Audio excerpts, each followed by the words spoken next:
యేసుక్రీస్తు పరిశుద్ధ నామములో ఈ డిసెంబర్ మాసం పరిశుద్ధ దినానికి వచ్చిన మీ అందరికీ నా హృదయపూర్వక వందనాలు. దేవుడు మిమ్మల్ని దీవించును గాక, ఆశీర్వదించును గాక. క్రిస్మస్ సందేశాన్ని మనం వారి మీద యేసు శరీరధారిగా ఈ లోకములకు వచ్చాను. శరీరధారిగా వచ్చి క్రిస్మస్ అంటే యేసుక్రీస్తు ఈ లోకములకు ఎలా వచ్చాడట? ఆయన తండ్రి అయిన దేవుని సన్నిధి నుండి పరలోకమైన భాగ్యము ఎంచుకోకుండా తన అద్వితీయ కుమారుని ఈ లోకమునకు ఎలా పంపించాడు? శరీరధారిగా పంపించాడు. దేవునికి స్తోత్రం. శరీరాన్ని మరి ఆనవాలుగా మనం ఏం చేస్తామంటే ఈ క్రిస్మస్ అనే క్రిస్మస్ చెట్టు, క్రిస్మస్ తాత, ఇంకా క్రిస్మస్కి సంబంధించినవన్నీ స్టారు, ఇవన్నీ పెడతాం. ఇవన్నీ బైబిల్లో ఉన్నాయా? బైబిల్లో ఉన్నాయా? డిసెంబర్ 25 బైబిల్లో ఉందా అంటే ఆనవాలు లేదు, కానీ చరిత్ర ఉన్నది. అది మీకు నేను ఈ రోజున చూపించి దాని గురించి ప్రారంభించదు. దేవుని స్తోత్రం. ఆనవాలు లేదు, కానీ చరిత్ర అయితే ఉంది. డిసెంబర్ 25 ఎందుకు ఆ రోజునే క్రిస్మస్ అని బైబిల్ ఎక్కడ లేదు, కానీ చరిత్ర అయితే ఉంది. మనం తెలుసుకున్నాం. దేవుని స్తోత్రం కలుగును గాక. హల్లెలూయా, హల్లెలూయా. ఆ రోజుల్లో ఓటు హక్కు కోసం మన ఇంటింటి ఇప్పుడు ఎట్లా జనాభా లెక్క రాస్తారు? మన జాగ్రత్తగా వినండి. జనాభా లెక్క ఆ రోజుల్లో రాస్తున్నారు. యేసుక్రీస్తు పుట్టిన తర్వాత జనాభా లెక్క రాయడం ప్రారంభించారు. దాదాపుగా 40 లక్షల మంది ఉన్నారంట. 40 లక్షల మంది జనాభా లెక్కలు రాయడానికి అందులో యేసు ప్రభు వారి పేరు కూడా రాశారంట. దేవుని స్తోత్రం. హల్లెలూయా. యేసు ప్రభు పరిశుద్ధాత్మ వలన మరియ గర్భాన జన్మించి, అది పరిశుద్ధాత్మ వలన ఆమె బావి దగ్గర మేము వెళ్ళాం. ఆ బావి దగ్గర నీళ్లు చేరుకుంటున్నప్పుడు, వారింటికి కొంత దూరంలో ఉంది, చేరుకుంటున్నప్పుడు అక్కడ గబ్రియల్ దూత అక్కడ పిలవటం ప్రారంభించి, మరియా దేవుని స్తోత్రం, నీవు గర్భవతివి అని, నువ్వు పరిశుద్ధాత్మ వలన గర్భం ధరించబోతున్నావు ఇప్పుడు అని అక్కడ మొదటి అనౌన్స్మెంట్, ప్రకటన జరిగింది. అవంతే నీళ్ళు ఛేదించే నీళ్ళని అక్కడ పడేసి పరిగెత్తుకుంటూ వెళ్ళిందంట. దేవుని స్తోత్రం కలుగును గాక. హల్లెలూయా. వీరు తన యజమానుడైన యేసేపు బెత్లెహేము యొక్క గ్రామమునకు చెందిన ఆయన. బెత్లెహేములో ఉన్నప్పుడు వీళ్ళ ప్రజా సంఖ్య రాస్తూ ఉన్నప్పుడు వీళ్ళు నజరేతుకి వెళ్ళారంట. ఆ సమయంలో బెత్లెహేములో రాస్తున్నారు. అప్పుడు తిరిగి మళ్ళీ బెత్లెహేముకి వచ్చి ఆ ప్రజా సంఖ్యను అంటే మనకట్ట ఓటర్కు ఆధార్ కార్డు వల్లే రాస్తూ ఉన్నప్పుడు ఆ టైంలో యేసు ప్రభు వారు పుట్టి ఉన్నాడు. అప్పటికి ఎన్ని రోజులు అంటే, ఒకసారి తీయండి లూకా సువార్త 2వ అధ్యాయము 21 చదువుకుందాం. అందరు తీయండి. లూకా సువార్త 2వ అధ్యాయం తీయండి, అందరు తీయండి. లూకా సువార్త 2వ అధ్యాయం 21 చదువుకుందాం. ఆ శిశువునకు సున్నతి చేయవలసిన 8వ దినము వచ్చినప్పుడు గర్భమందు ఆయన పడక మునుపు దేవదూత చేత పెట్టబడిన యేసు అను పేరు వారు ఆయనకు పెట్టిరి. దేవుని స్తోత్రం. మరియా తన ఇద్దరు కలిసి బాల్యవతి దగ్గర కలిసి మందిరానికి తీసుకువెళ్ళి, అంతకుముందు ఆయన పేరు పెట్టబడి ఉన్నది, అదే పేరు నామకరణం చేయడం జరిగింది. అప్పుడు ఎన్ని దినాలు చెప్పండి, అందరు చెప్పండి. అప్పుడు యేసు ప్రభు వారికి ఎన్ని దినాలంట? చెప్పండి. 8 దినాలు. అప్పుడు 8 దినాలు అయితే అప్పుడు ఆ ప్రజా సంఖ్య రాస్తున్నప్పుడు ఆ గవర్నమెంట్ వారు క్యాలెండర్, అప్పటి వరకు ఈ క్యాలెండర్ లేదు, ఇప్పుడు మనం చూసే ఈ క్యాలెండర్ లేదు. ఆ టైంలో క్యాలెండర్ని సిద్ధపరచుదామని 3 పేర్లు తీసుకున్నారట. 3 పేర్లు తీసుకున్నారు. క్యాలెండర్లను సిద్ధపరిచి వాళ్ళ పేర్లు తీసుకుని వారి జీవిత చరిత్ర చూస్తే అలెగ్జాండర్ ఆయన ఎలాంటి వాడు, రక్తం ఎంతో మందిని చంపిన వాడు, ఈయన వద్దు, ఈయన చూశారంట. మొదట అలెగ్జాండర్ కాదులేని పక్కన పెట్టారంట. తర్వాత సీజర్ అని ఆయన కూడా చూస్తే రక్తపాతం అంట. వీళ్ళంతా 3 ఆయన ఎవరో తెలుసా?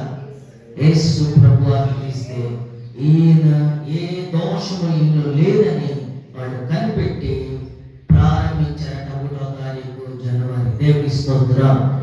హల్లెలూయా. అప్పుడు 8 దినాలు ఆ రోజు రాసినప్పుడు 8. 1వ తారీఖు నుంచి వెనక్కి వెళితే 8 దినాలు ఎన్నో తారీఖు వస్తుంది?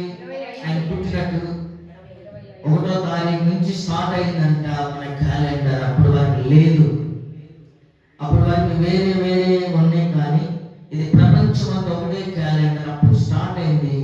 ఆ రోజు నుంచి 1వ తారీఖుకి 8 రోజులు వెనక్కి పెడితే ఎన్ని దినాలు ఇప్పుడు చెప్పండి? 25. చెప్పండి, 25. తర్వాత ఏంటి? 26, 27, 28, 29, 30, 31. 1వ తారీఖు ఎన్నో తారీఖు ఎన్ని రోజు చెప్పండి. అంటే 1 నుంచి 8 దినాలు వెనకపోతే ఎన్నో తారీఖు వచ్చింది? అదన్నమాట. ఆనవాలు లేదు కానీ చరిత్ర ఉన్నది. అంటే 25న యేసు ప్రభు పుట్టారు. ఇది కన్ఫర్మ్. దేవునికి మహిమ కలుగును గాక. హల్లెలూయా. ఎవరు ఈ దైవజనుడు? 25వ వచనం చదువుకుందాం. అదే యెరూషలేమునందు ఏం పేరు ఈ దైవజనుడి పేరు? యేసు ప్రభు చిన్న బాలుడుగా ఉన్నప్పుడు తన భార్య భర్తలు మరియా యేసేపు మందిరంలో తీసుకెళ్ళినప్పుడు పేరు పెట్టిన దైవజనుడు అదే పేరు పెట్టారు. నామకరణం చేసిన దైవజనుడి పేరు ఏంటంట? అందరూ తెలుసుకోండి. సిమియోను. దేవుని స్తోత్రం. సిమియోను అని ఒక మనుషుడు ఉండెను. అతడు ఎవరు? నీతిమంతుడను శక్తిపరుడై ఉండి ఇశ్రాయేలు యొక్క ఆదరణ కొరకు కనిపెట్టువాడు, పరిశుద్ధాత్మ. దేవుని స్తోత్రం. ఈ దైవజనుడు పరిశుద్ధాత్మ చేత నడిపించబడేవాడు. దేవునికి మహిమ కలుగును గాక. హల్లెలూయా. ఏ దైవజనుడు ఈయన? సిమియోను. ఏం పేరు? సిమియోను. ఈయన దైవజనుడు ఎప్పుడు ప్రార్థన చేస్తూ ఉంటాడట. ఎప్పుడు పరిశుద్ధాత్మ అతని మీద, ఆ దైవజనుడి మీద ఎప్పుడు నడిపించబడింది, ఎప్పుడు నడిపిస్తబడి. దేవుని స్తోత్రం కలుగును గాక. ఇలాంటి గొప్ప దైవజనుడి ద్వారా ఆ రోజున నామకరణం చేశారు. 33వ చరణం చదువుకుంటే యేసేపును ఆయన తల్లి ఆయన గురించి చెప్పబడిన మాటలు విని ఆశ్చర్యపడి సిమియోను వారిని దీవించి, ఇదిగో అనేక హృదయ ఆలోచనలు బయలుపడినట్లు ఇశ్రాయేలు అనేకులు పడుటకును తిరిగి లేచుటకును వివాదాస్పదమైన గుర్తుగా ఈయన నియమింపబడి ఉన్నాడు. దేవునికి మహిమ కలుగును గాక. హల్లెలూయా. యేసు ప్రభు వారికి అప్పటికి ఎన్ని రోజులంట పేరు పెట్టేటప్పుడు? మనం కూడా పేరు పెట్టగానే పుట్టగానే ఏం పెట్టమంటున్నారు? ఇప్పుడు మా ఫోన్ చేస్తున్నారు, పుట్టగానే అయ్యా ఒక పేరు పెట్టండి, మున్సిపాలిటీకి వెళ్ళి పేరు నమోదు చేయాలంట అని. ఆ రోజుల్లో కూడా యేసు ప్రభు వారికి ఎన్నో రోజులు పేరు పెట్టారట? 8వ దినం. ఎవరు పెట్టారు? ఆల్రెడీ దేవుని దూత ఆ రోజునే ప్రకటించబడడం జరిగింది. అదే పేరు ఎవరు నామకరణం చేశారట? సిమియోను అనే దైవజనుడు. దేవుని స్తోత్రం. ఎన్నో రోజు పెట్టాడు?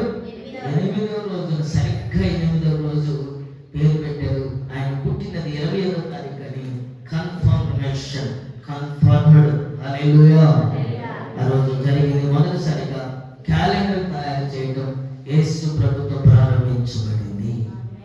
ఇప్పుడు 1వ తారీఖు యేసు ప్రభుకి ఇప్పుడు మనం ఏం చేస్తున్నాం? 1వ తారీఖు అంతా అందుకే పెంతెకోస్తు అనే సంఘాలన్నీ 1వ తారీఖున మనం అందరం ఆ రోజు క్రొత్త ఆరాధన ప్రతిష్ట అని, తర్వాత మనందరం ఏం విందు చేసుకుంటాం, అందరం కలిసి ఏం లవింగ్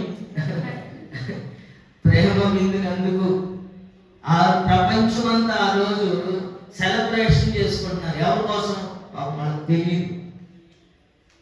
తెలియక యేసు ప్రభువుతో స్టార్ట్ అయింది. దేవుని స్తోత్రం కలుగును గాక. చూడండి, ఈ రోజు 25 ఏ రోజు వస్తే 1వ తారీఖు కూడా ఏమో అదే రోజు అదే వారం వచ్చింది. 25 రేపు మంగళవారం వచ్చిందా, బుధవారం వస్తే 1వ తారీఖు బుధవారమే వస్తుంది. ఇవన్నీ కనపడని ఆశ్చర్యక్రియలు. దేవునికి మహిమ కలుగును గాక. ఆయన ఎప్పుడు కొంతమంది అంటారు, మీ దేవుడు 2024 సంవత్సరాల క్రితమే పుట్టాడా, మీ దేవుడు అప్పుడైనా అని కొంతమంది అడుగుతారు. నన్నే అడిగారు అన్నమాట. చదవండి ఒకసారి యేసు ప్రభు వారు ఎప్పుడున్నాడు, ఎక్కడున్నాడు, ఏంటి. రోమా పత్రిక తీద్దాం. మొదట రోమాలో ఉన్న విషయాలను అపోస్తలుడైన పౌలు రోమా పత్రిక 9వ అధ్యాయము 5వ చరణం చదువుకుందాం. శరీరమును బట్టి క్రీస్తు వీరిలో పుట్టెను. ఈయనెవరు? సర్వాధికారి అయిన దేవుడై ఉండి నిరంతరము స్తోత్రార్హుడై ఉన్నాడు. అందరికీ ఆమేన్ చెప్పండి. చెప్పండి. మన దేవుడు శరీరాన్ని బట్టి వీరిలో పుట్టాడు, కానీ ఈయనెవరు? సర్వాధికారి అయిన దేవుడు అంట. దేవునికి స్తోత్రం. ఈయన ఆది నుంచి ఉన్నాడు. ఈయన నోటి మాటతో ఏం కలిగి చేశారట? ఆకాశమును భూమిని కలుగు చేశాడు, సముద్రములను సూర్య చంద్ర నక్షత్రములను నోటి మాటతో కలుగు చేసిన దేవుడు. దేవునికి స్తోత్రం. ఆది కాండంలోకి వెళ్తే మనకు తెలిసింది అన్నమాట. ఈయన శరీరాన్ని బట్టి మనకు ఈయన దేవుడు ఏం చేశాడంటే ఆకాశముల నుండి పరలోకము నుండి భూమికి దిగి వచ్చాడు. దేవుని స్తోత్రం. ఆయన డైరెక్ట్ గా దిగి వస్తేనంట మనం చూడలేమంట. ఎందుకంటే ఆయన కోటి సూర్య కాంతి కంటే కలిగిన ఒక్క సూర్యుని చూడగలమా? కళ్ళు 2 పోతాయి. చూడండి, సూర్యుడు ఆయన చూడగలమా? ఎవరైనా ఇంతవరకు అప్పుడు వెళ్ళాల సూర్యుడు. చంద్రుడి దగ్గరికి వెళ్ళారు, కానీ ఎప్పుడు సూర్యుని దగ్గరికి వెళ్ళాల. ఆయన ఒక్క సూర్యునే మనము ఇప్పుడు మనకంటే కూడా కువైట్ దగ్గరగా వేడి అంటే ఎప్పుడు వేడి అంట. మనకుండే వేడి తక్కువ. కువైట్లో ఎంత ఉంటుందంట? ఎంత వేడి ఉంటుంది? మనకి 47-48 డిగ్రీస్ ఉంటే ఎండాకాలంలో దానికి మనలో కాలిపోతాం. వాళ్ళకి ఇటువంటి టైంలోనే 47-48 ఉంటుంది. ఇటువంటి టైంలో ఈ ఎండాకాలం అయితే 50 అబౌవ్. ఎట్లా ఉంటుంది? మసిపోతారు. ఎక్కడో కొన్ని లక్షల కిలోమీటర్లు, వేల లక్షల కిలోమీటర్ల దూరంలో ఉన్న సూర్యుడు కాంతి అలా ఉంటే యేసు ప్రభువారు ఈ భూమిలోకి దేవుడు దిగి వస్తే మసైపోతామంట. ఏమైపోతాం? మసైపోతాం. దేవుని స్తోత్రం. దేవుడుగా దిగి వచ్చాడనుకో మనము మసైపోతాం. ఒకసారి దైవజనుడైన మోషే గారు, మేము ఒకసారి చూడాలంటే నువ్వు నన్ను చూడలేవంటే, అయినా చూడాలంటే ఈయనంట సీనాయి పర్వతం మీద ఎట్లా వెళ్ళాడంట? ఎలా వెళ్ళాడు? అట్లా వెళ్ళినప్పుడు మేఘములు వెళ్తున్నప్పుడు ఆయన వీపు చూపిస్తే ఈయనేమైపోయాడు? దగ్గర కళ్ళు అన్ని పోయింది. దేవుని స్తోత్రం. ఆయన చూసే దేవుడు చూడలేని మనకి దేవుడు అందుకనే శరీరధారికి వచ్చాడు. దేవునికి మహిమ కలుగును గాక. మనం ఏం చేస్తున్నామంటే శరీరధారికి వచ్చిన అంటే మనం ఏం చేస్తున్నాం? ఆయన్ని దేవుడుగా మనం చూడలే. ఎలా చూస్తున్నాం?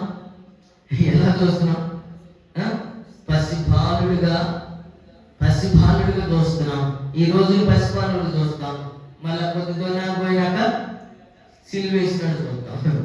సంవత్సరానికి 2 సార్లు. డిసెంబర్ నెలేమో పసిబాలుడుగా చూస్తాం. మార్చి ఏప్రిల్ ఎక్కడ చూస్తాం? సిలువేస్తాం. సిలువేస్తూ వస్తాం. యేసు ప్రభువారు నిరంతరం మన కొరకు శరీరధారిగా వచ్చిన దేవుని స్తోత్రం కలుగును గాక. మీకా తీయండి. ఈ నెప్పు నుంచి ఎప్పుడు దేవుడు చూద్దాం. మీకా గ్రంథం 5వ అధ్యాయం 2వ చరణంలో మనం చూస్తే ఇక్కడ చాలా అద్భుతీయమైన మాటలు ఉన్నది.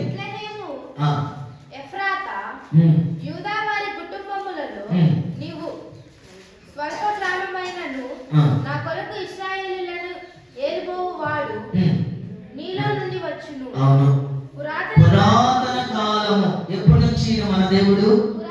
కొంతమంది అంటారు మీ దేవుడు నిన్న మన దేవుడేగా, మా దేవుడైతే ఆది నుండి ఉన్నాడు అంటున్నారు. మన దేవుడు ఎప్పటి నుంచి వాడు? పురాతన కాలం మొదలుకొని శాశ్వత కాలం ఆయన ప్రత్యక్షమగుచుండేది. దేవుడి స్తోత్రం. ఆయన శరీరధారిగా పాత నిబంధన వేరు, పాత కాలంలో. ఇప్పుడు మళ్ళా అది నేను చెప్పలేను కానీ సమయం సరిపోదు. నేను అనుకున్నవి చెప్పాలి కాబట్టి ఇప్పుడు ఆయన వచ్చిన దగ్గర నుంచి ఎందుకు వచ్చాడంటే ప్రజలందరూ ఎలా ఉన్నారు? ప్రజలందరూ ఎలా ఉన్నారంటే ప్రజలందరూ పాత నిబంధనలో ప్రత్యక్షము, ప్రత్యక్ష గుడారంలో ఆవరణము, పరిశుద్ధ స్థలము, అతి పరిశుద్ధ స్థలం ఉండేది. ఎవరు కూడా సంపూర్ణంగా డైరెక్ట్ గా దేవుని ఆరాధించడానికి ఉండేది కాదు. సంవత్సరానికి ఒకసారి ప్రధాన యాజకుడు అతి పరిశుద్ధ స్థలంలోకి వెళ్ళేవాడు. దేవుని స్తోత్రం. ఇప్పుడు ప్రజలందరికీ దేవుడు యేసు ప్రభు వారు ఇప్పుడు డైరెక్ట్ గా ప్రభుని స్తుతించుకోవడానికి దేవుడు డైరెక్ట్ గా ఇచ్చాడు. దేవునికి మహిమ కలుగును గాక. ప్రత్యక్ష గుడారంలో ఉన్న ఆవరణము, పరిశుద్ధ స్థలం, అతి పరిశుద్ధ స్థలంలో, అతి పరిశుద్ధ స్థలంలో మనం వెళ్ళడానికి వీలేదు. ఎవరు వెళ్ళాలి? ప్రధాన యాజకుడు మాత్రమే. అది కూడా ఎప్పుడు వెళ్ళాలి? సంవత్సరానికి ఒకసారి వెళ్ళాలి. ఎట్లా వెళ్ళాలి? కొన్ని కండిషన్స్ ఉన్నాయి. ఎక్కువ ధరించుకోవాలి, కాళ్ళకి గద్దెలు కట్టాలి, నడుముకి తాడు కట్టాలి. ఆ తాడు ఎక్కడ ఉండాలి? బయటకు ఉండాలి. ఆయన ఏ పొరపాటు చేయకుండా ఉండాలి. ఏ పొరపాటు చేయకుండా ఉండి వెళ్ళి దేవుడికి నైవేద్యం పెట్టి మళ్ళా బయటకు వచ్చాడంటే ఏ పొరపాటు చేయలేమని అర్థం.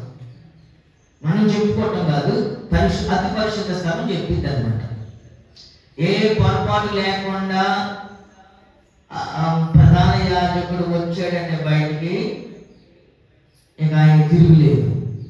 ఏదైనా చిన్న పొరపాటు, ఎంత పెద్దది అవసరం, చిన్న పొరపాటు ఉన్నా ఏమైపోతాడు? అక్కడే చనిపోతాడు.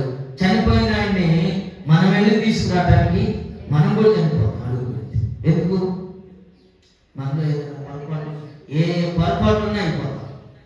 అందుకనే తాడు ఎందుకు తాడు?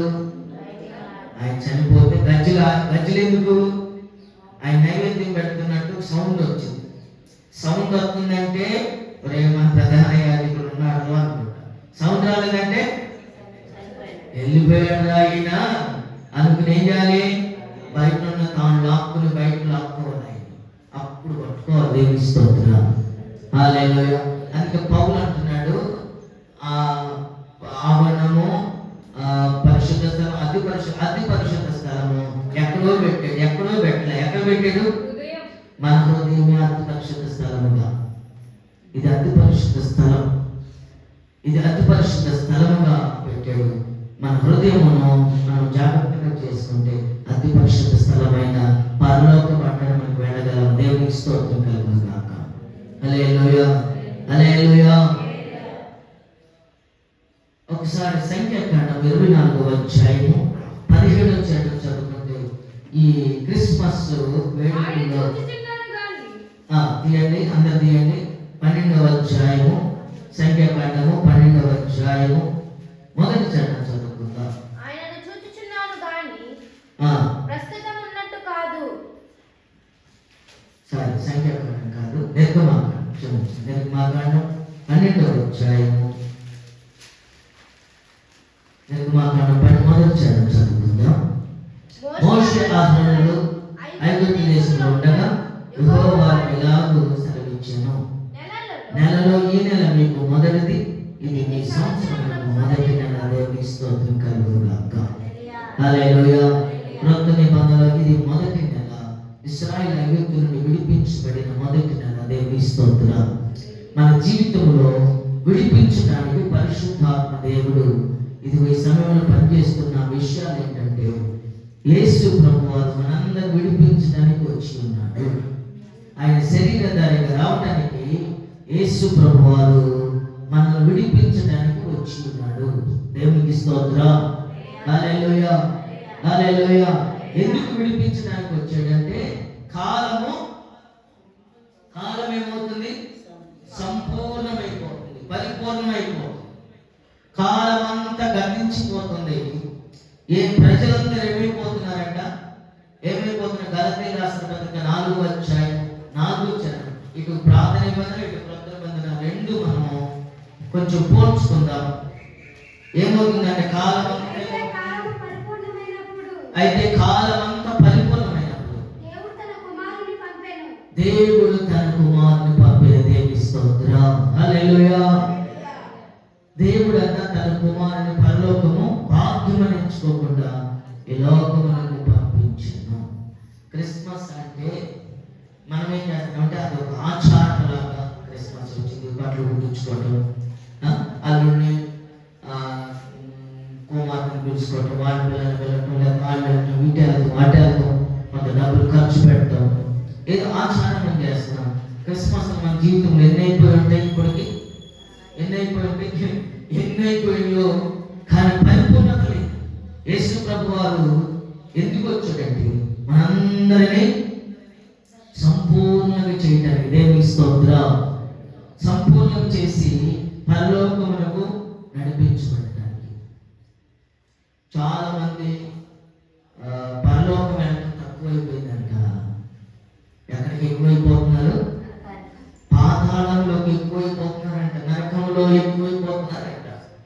అంటే పాతాళము, నరకం ఇవన్నీ అక్కడే ఉంటే మన క్రియలను బట్టి చేస్తారంట. దాంట్లో మనం చేసే పనులను బట్టి అందరూ నరకానికి, పాతాళానికి చేస్తున్నారంట. కానీ పరలోకంలోకి వెళ్ళడం తక్కువైపోయింది.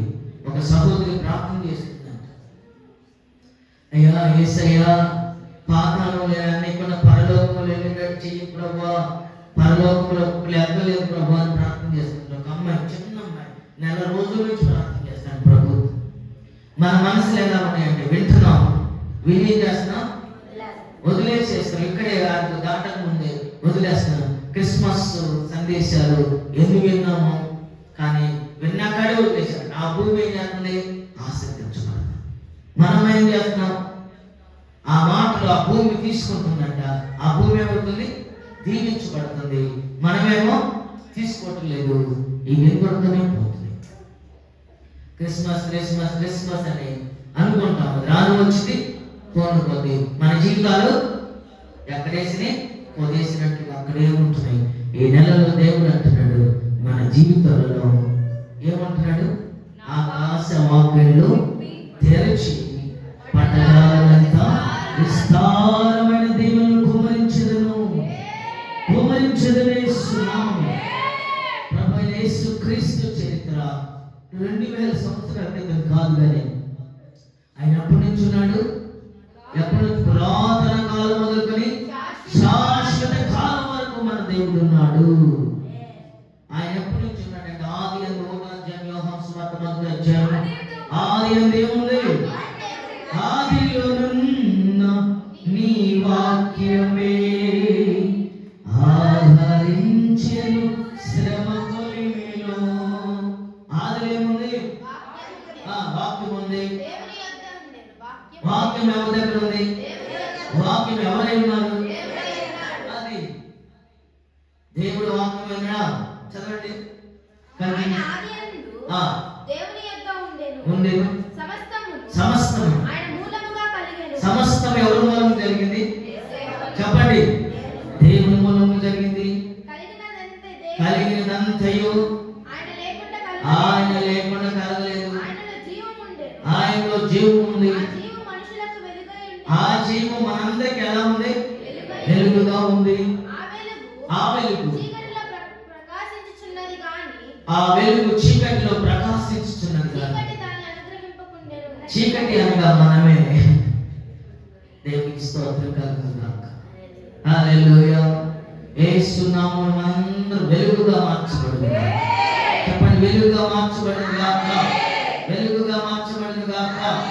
ఈ పగటి కాలంలో ఉదయకాలంలో ఈ మాటలన్నీ 14 చరణం చదువుదాం. 14 చదవండి.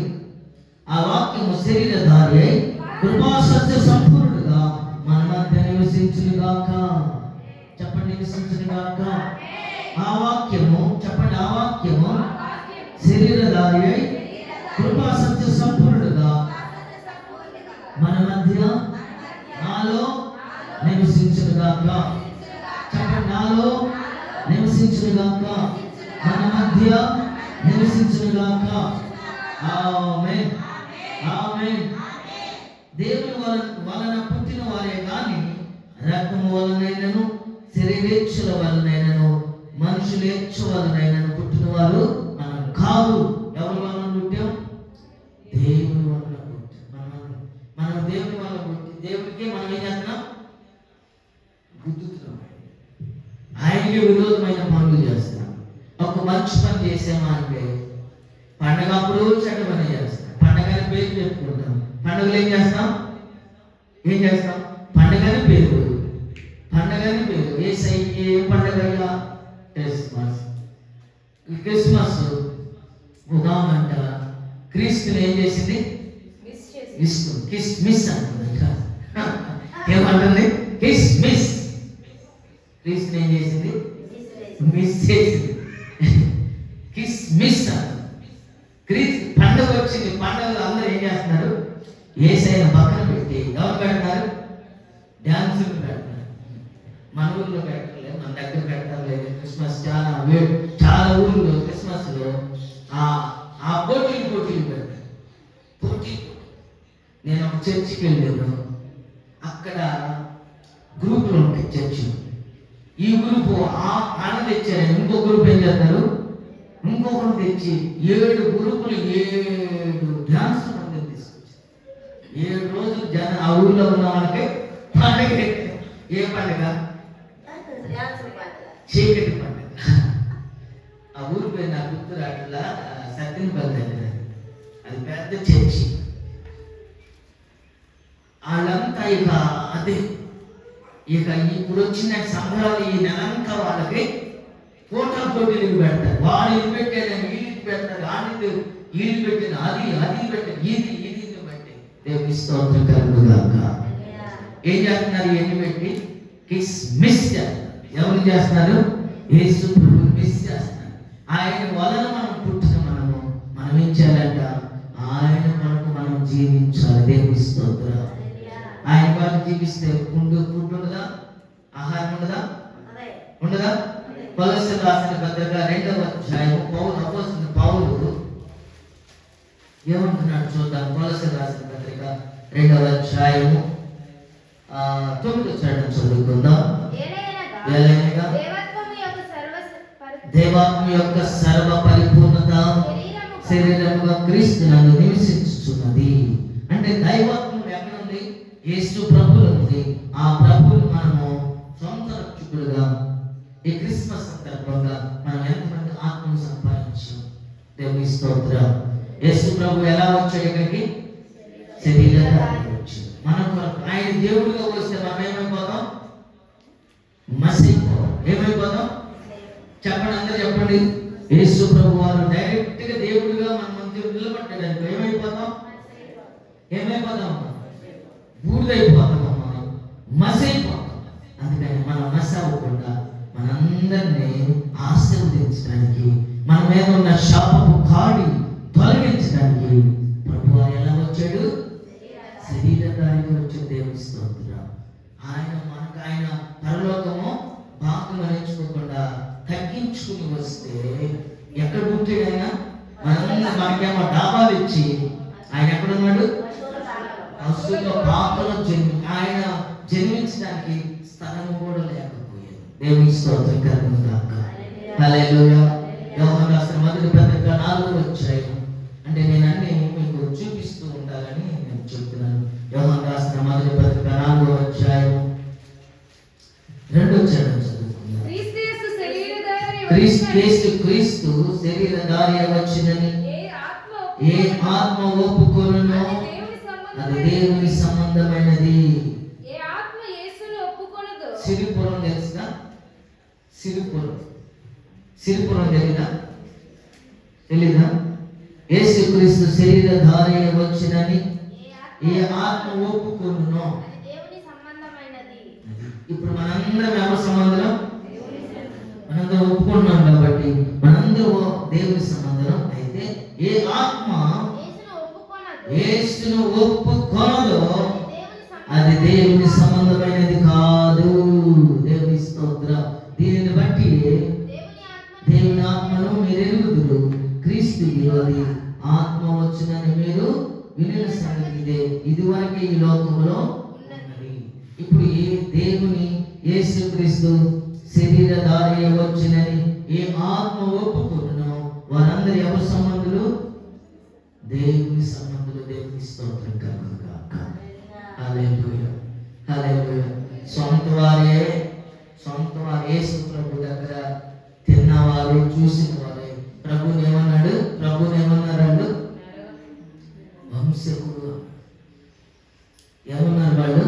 వంశకుడు. వంచకుడు అంటే మోసగాడు. మరి ఆ దేవుని ధిక్కరిస్తున్నాడు. ఈయన దేవుడు అంటున్నాడు. దేవునికి స్తోత్రం కలుగును గాక. అవన్నీ నేను చూపిన కానీ ప్రభు అసలు ఎందుకు వచ్చాడు అది కావాలి. యేసు ప్రభు వారు ఈ లోకమునకు ఆయన శరీరధారిగా ఎందుకు వచ్చాడు అది తెలియదు మనకి కదా. ఎందుకు వచ్చాడు ఆయన? ఎందుకు వచ్చాడు అంటే మొదటి మాట చదువుకుందాం. మన పాపములు తీసివేయటానికి. మొదటి మాట పేరేంటి? మన పాపములన్నీ తీసివేయటానికి. పాపములు అంటే పాపము లేని వాడు లేడా? ఒక యేసు ప్రభు తప్ప మనందరం పాపం చేసిన వారు. ఎట్లా? మనం అసలు తల్లి గర్భంలో ఎలా వచ్చాం? పాపములను వచ్చాం. మనందరం పాపులను దేవుడు అందుకు వచ్చాడు. దేవుని స్తోత్రం. మొదటి మాట పాపములు తీసివేయడానికి. రాసుకోండి, పాపములు తీసివేయటానికి. లోకములో ఉన్న ప్రతి పాపమును తీసివేయడానికి ఆయన డిసెంబర్ 25వ తారీఖు ఈ లోకములకు వచ్చును. ఆమేన్. మనందరూ పాపములు, ప్రతి ఒక్కరు పాపం చేసినవాడు. చదవండి పేతురు రాసిన మొదటి పత్రిక 2వ అధ్యాయం 24వ వచనం చదువుకుందాం. మనము పాపముల విషయమై చనిపోయి నీతి విషయమై జీవించినట్లు ఆయన తానే తన శరీరమందు మన పాపములను నాలుగు మీద మోసుకొనెను. ఆయన పొందిన గాయముల చేత మీరు స్వస్థతను అందించిన దేవుని స్తోత్రం కలుగును గాక. ఆయన ఎందుకు వచ్చాడు ఈ లోకములకు? చెప్పండి. మన పాపములన్నిటిని ఎక్కడ మోసాడట? ఏమా? మ్రాను అంటే సిలువ చెక్క. అది మోసాడు. మన పాపములన్నిటిని మోసాడు. ఆయన యవ్వన రక్తం చేత ఆయన 33 సంవత్సరాలు ఈ భూలోకంలో జీవించాడు. ఆయన ముసల్తనం లేదు. శిశువుగా పుట్టాడు, ఎదిగాడు. మరి చిన్న వయసు నుండి సమాజ మందిరంలో అనేక బోధలు చేశాడు. ఆయన ప్రతి బోధకు అడుగడుగున అడ్డంకులే. ఎవరు అడ్డంకులు చేసేది? ఎవరంట?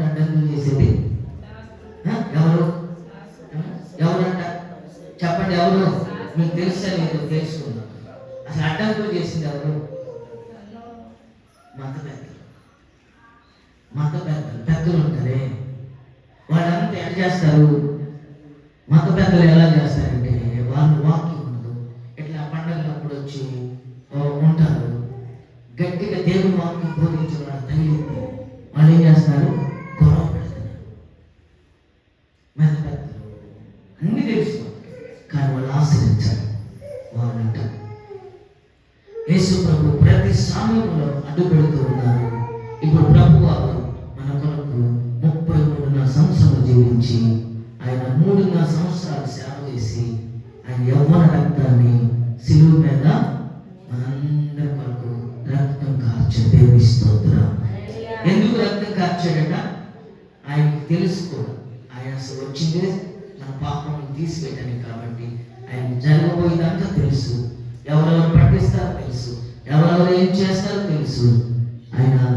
ఆయనే మరి చీకటిలో ఉన్నప్పుడు నజరేయుడైన యేసు నేనే అప్పగించుకున్నాడు. దేవుని స్తోత్రం కలుగును గాక.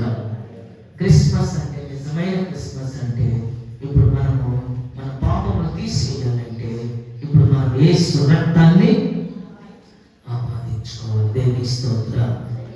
ఆపాదించుకోవటం అంటే ఈ లోకమును దేవుని విడిచిపెట్టాలి. ఈ లోకము దేవునికి వైరము.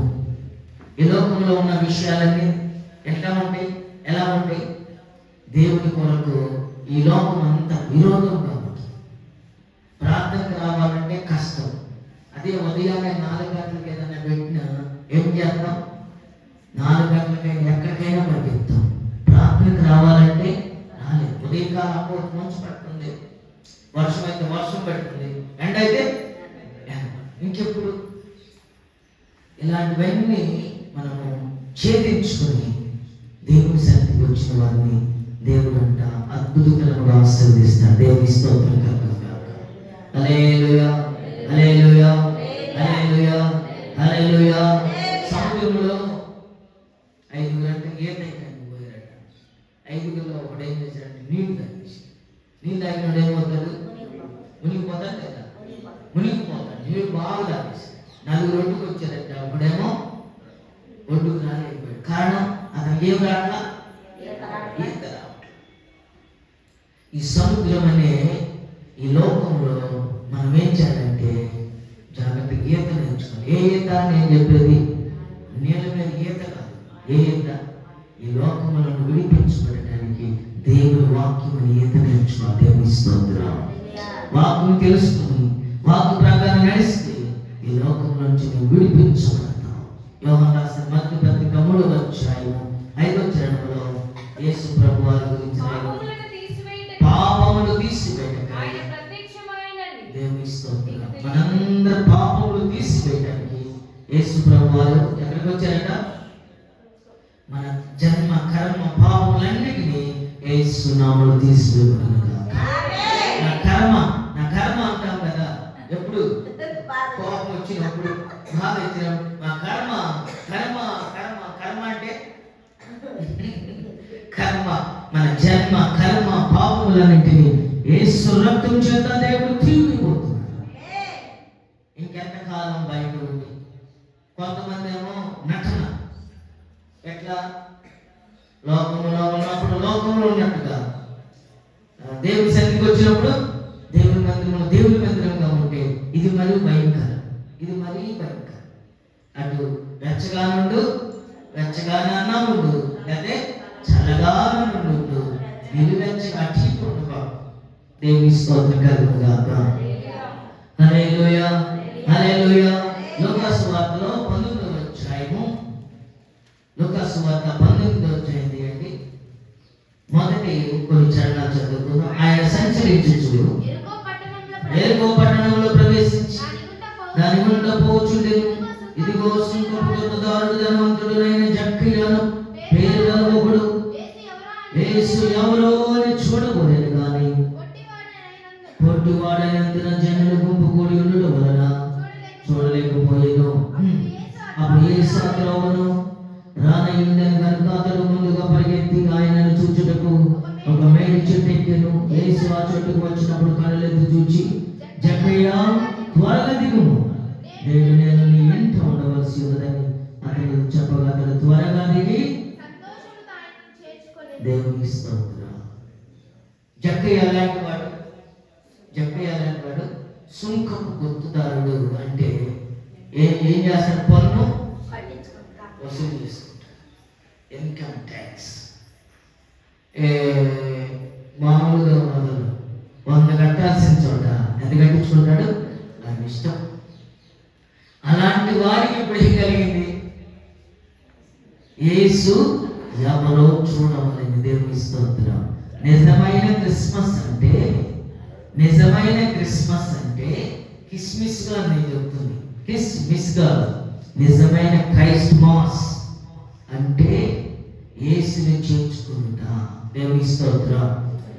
అదే పైన స్టార్ పెట్టినంత మాత్రాన క్రిస్మస్ కాదు, ఇట్లాంటి చెట్టు పెట్టినంత మాత్రాన క్రిస్మస్ కాదు, క్రిస్మస్ తాత వేషం వేసినంత మాత్రాన క్రిస్మస్ కాదు, ఆ రోజున డ్రామాలు వేసి మార్చినంత మాత్రాన క్రిస్మస్ కాదు. కానీ నిజమైన క్రిస్మస్ జక్కయ్యలోకి వచ్చాడు. దేవుని స్తోత్రం.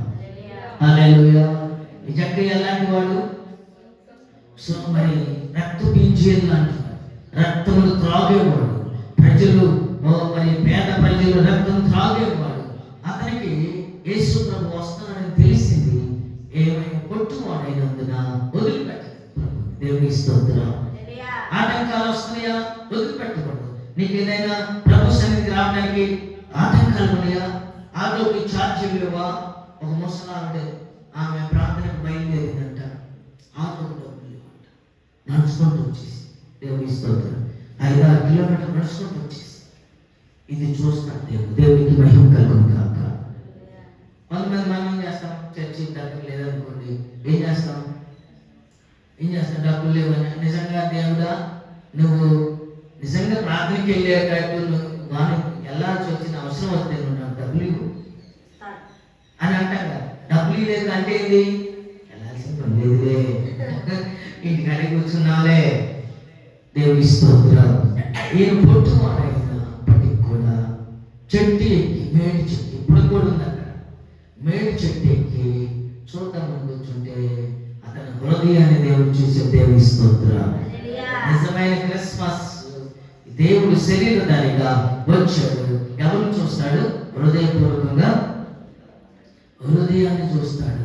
ఎవరైతే హృదయపూర్వకంగా క్రీస్తును ఆరాధిస్తున్నారో, క్రైస్ట్ మాస్. క్రైస్ట్ అంటే క్రీస్తు, మాస్ అంటే ఆరాధన.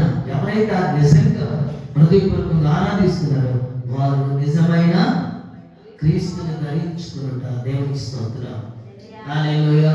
ఈ పొట్టి చెట్టు అవడం వల్ల మేడు చెట్టు ఎక్కిన ఆయనకి వెళ్ళి ఏమంటున్నాడు? ఈ రోజు నీ ఇంట్లో నేను ఉండవలసి వచ్చింది. దేవునికి మహిమ కలుగును కాక. 9 వచ్చాడని చదువుకుంటే 7 వచ్చాడు. ప్రజలంతా ఏమనుకుంటున్నారు? ఈయన పాపి అయిన మనిషిని అంత బస చేయ వెళ్ళదని యేసు ప్రభు మీద సడుపుకున్నారు. ప్రభు అసలు ఎందుకు వచ్చాడు? పాపములు తీసివేయడానికి. ఆయన పాపులను రక్షించడానికి. దేవుని స్తోత్రం. మనలో ఉన్న పాపములు తీసివేయడానికి ప్రభు అందుకు వచ్చాడు. పాపి అయిన మనిషి అదైనా బస చేయాలని ప్రజలు అనుకుంటే 9 వచ్చాడు. అందుకు యేసు ఇతడును అబ్రహాము కుమారుడు, ఎందుకనగా నేడు ఇంటికి ఏం రావాలి? క్రిస్మస్ అంటే, క్రిస్మస్ అనగా మన ఇంటికి ఏం రావాలి? స్టార్ కాదు, ఏం రావాలి? రక్షణ. దేవుని స్తోత్రం. రక్షణ. స్టార్ పెట్టినంత మాత్రం మనలో రక్షణ. నేను ఒక రోజు 3 ఏళ్ళ క్రితం ఒక చోటకి వెళ్ళాను. ఎట్లాగే ఆ నైట్ కుర్రోడంతా ఇదంతా ఒక ముందు అవుతున్నాను, ఒక స్టార్ ఒక ముందు అవుతున్నాను, ఒక స్టార్. నేను చూసి ఈ ఊళ్ళో కాదు, నేను అక్కడ ఏజెంట్ల దగ్గర ఊరు ఉంటే ఆ టైంలో 9 ఆ టైంలో వస్తున్నాను. నేను చూసా. దేవుని స్తోత్రం కలుగును గాక. నిజమైన క్రిస్మస్ అంటే ఏంటంట? ఇక్కడ రాయబడింది మన ఇంటికి ఏం రావాలి? రక్షణ. 10వ చరణం చదువుకుందామా? నశించిన దానిని వెతికి రక్షించుటకు మనిషి కుమారుడు వచ్చాడు. ఈ లోకమునికి ఎందుకు వచ్చాడు ప్రభువా? యేసు ప్రభువారు నశించిన దానిని వెతికి రక్షించుటకు. మనందరం నశించిపోయాం, మనందరిని వెతికి రక్షించుకోవడానికి యేసు ప్రభు ఈ లోకమునికి వచ్చిన. దేవుని స్తోత్రం. ఇంకొక మాట చదువుకున్నాం, ముగించుకుందాం. లోక సువార్త 7వ అధ్యాయము 37వ చరణం చదువుకుందాం. 7:37 చదువుకుందాం. ఆ ఊరిలో ఉన్న పాపాత్మురాలైన ఒక స్త్రీ యేసు పరిసయ్యుని ఇంట భోజనమునకు కూర్చున్నాడని తెలుసుకుని ఒక గుడ్డిలో రక్తం తీసుకుని వచ్చి వెలుగుతట్టు ఆయన పాద ఏడ్చుచు కన్నీళ్లతో ఆయన పాదములు తడిపి తల వెంట్రుకలతో తుడిచి ఆయన పాదములను ముందు పెట్టుకొని ఆత్మలు వాటికి పూసను. దేవుని స్తోత్రం. హల్లెలూయా. ఏమేమంటే ఆ ఊరిలో ఈ పేరు రాయబడలేదు కానీ అందరూ తెలుసు అంట. ఎవరన్నా ఆ ఊరిలో పాపాత్మురాలు భయంకరమైన పాపంలో ఉందంట. యేసు ప్రభు వారు ఎక్కడికి వచ్చాడు చెప్పండి? పరిసయ్యుడు అనే సీమోను ఇంటికి వచ్చాడు. ఏ ఇంటికి వచ్చాడు? పరిసయ్యుడు అనే సీమోను ఇంటికి వస్తే సీమోను అంట యేసు ప్రభు వారికి చెమ్ములు కాళ్ళు కట్టుకుంటే నీళ్ళు ఇవ్వలేదట. ఆ రోజుల్లో ఈ రోజుల్లోనైనా పెద్ద వారి ఇంటికి వెళ్ళినప్పుడు మనం వెళ్ళంగానే ఏం చేస్తారు? కాళ్ళు కడుక్కోవాలి. ఆ తర్వాత ఏమి ఇస్తారు? తువాలు ఇస్తారు. ఆ రోజుల్లో పరిసయ్యుడి ఇంటికి సీమోను ఆయన పేరు. ఆ ఇంటికి భోజనానికి పిలిచాడు ప్రభు. భోజనానికి పిలిచాడు కానీ ఏమి ఇవ్వలేదు? నీళ్ళు ఇవ్వలేదు, తువాలు ఇవ్వలేదు, కూర్చోబెట్టాడు. ఈ సంగతి ఎవరు తెలిసింది? ఆ గ్రామంలో ఉన్న ఒక ఆమె పాపాత్మురాలు తెలిసి బాగా వెళ్ళిపోయి ఎదురుగా వెళ్ళాలా? ఎందుకు? ఆమె ఏ పరిస్థితిలో ఉంది? పాపంలో పడిపోయి ఉన్నది, రోగంలో పడిపోయినది, భయంకరమైన స్థితిలో పడిపోతే ప్రభు వెనక్కుండా వెళ్ళి ఆయన పాదాలు పట్టుకొని విస్తారమైన కన్నీళ్లు కార్చిన దేవుని స్తోత్రం. ఇది నిజమైన క్రిస్మస్. ప్రభు పాదాలు పట్టుకుని ఇప్పుడు మనం ఏం చేయాలంట? మనమంటే ఏ పరిస్థితిలో పాపంలో పడిపోయి, రోగంలో పడిపోయి, వేదనలో పడిపోయి ఉన్నామో ఆ విస్తారమైన పాపములు చేసింది కాబట్టి ప్రభు దగ్గర పాదాలు పట్టుకుని విస్తారమైన కన్నీళ్లు కార్చింది. అంటే ఆయన ఆ పాదాలంట దేంతో కడిగింది? కన్నీళ్లతో కడిగింది. ఆ సీమోను లోపల అనుకుంటున్నాడు, ఇప్పుడు చదివే టైం లేదు కాబట్టి నేను వదిలేస్తున్నాను. లోపల అనుకున్నాడు, ఏమైంత పాపం చేసేది ఏమి తెలియదా? ఎంత పాపం చేసేది చూడు అని కాలు కట్టించుకున్నాడు. ఆమె విస్తారమైన కన్నీళ్లు కార్చి తల వెంట్రుకలతో తుడిచి అత్తర రాసింది. దేవుని స్తోత్రం. ఈ అయ్యగారు ఏమనుకున్నాడు? సీమోను గారు ఈయన నిజంగా దేవుని ప్రవక్త అయితే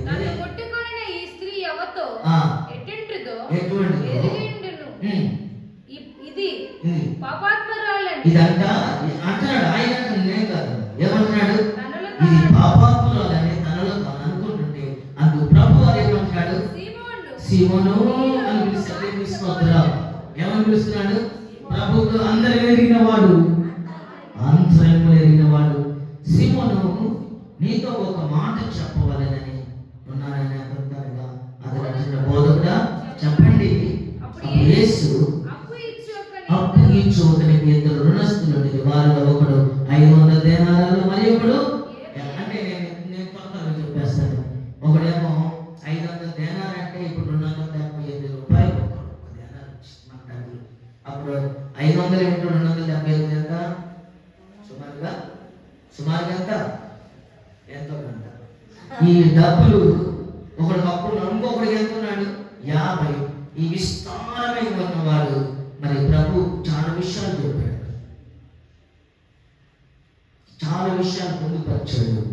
ఈమె విస్తారమైన పాపములు చేసింది కాబట్టి విస్తారమైన కన్నీళ్లు కార్చిన దగ్గర ఒప్పుకుంది.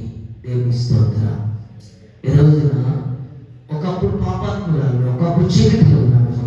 ఎప్పుడైతే ఈ క్రిస్మస్, ఈ నిజమైన క్రిస్మస్, ఈ క్రిస్మస్ అనగా క్రీస్తు నీలోకి వచ్చాడంటే నీవు సంపూర్ణురాలైనప్పుడు నీవు నిజమైన క్రిస్మస్ ఈ రోజున జరుపుకోవాలి. దేవుని స్తోత్రం. ఆ క్రిస్మస్ ని మీలో మీ ఇంట్లో జరుపుకోవాలి కాక. యేసుక్రీస్తు శరీరం దానికి ఎందుకు వచ్చాడంటే మన పాపములను తీసిపెట్టి. ఇంకా చాలా విషయాలు చెప్పుకున్న దేవుడి మాటలను మన హృదయంలో స్థిరపరచును గాక. ఆమేన్. అందరూ చెప్పండి ఆమేన్. ఆమేన్.